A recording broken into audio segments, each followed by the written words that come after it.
எம்வாக் mall ப்ராஜெக்ட்ல கௌதம் நமக்கு help பண்ணுவான்னு எந்த நம்பிக்கையில சொன்னீங்க? அப்போ அவனை மறுபடியும் கம்பெனிக்குள்ள கூட்டிட்டு வர பாக்குறீங்களா?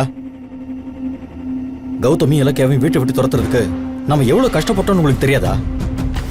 மறுபடியும் அவங்க உள்ள வர்றதா? இல்லதா, நான் இதுக்கு ஒத்துக்கவே மாட்டேன். கார்த்திக், உன் அத்தையை நீ புரிஞ்சுக்கிட்டது இவ்வளவுதானா? இங்க பாரு, கௌதம் ப்ராஜெக்ட்குள்ளேயும் வரமாட்டான், கம்பெனிக்குள்ளேயும் வரமாட்டான். அவன் கீழே விழுந்ததுதான். அவன் இனி தலை நிமிரவே மாட்டான். அப்புறம் எதுக்கு கௌதம் கிட்ட சைன் வாங்கி தரேன்னு ஜிஎம் கிட்ட நம்பிக்கையா சொன்னீங்க? இதுக்கு அவன் எந்த காலத்திலயும் சம்மதிக்கவே மாட்டான்.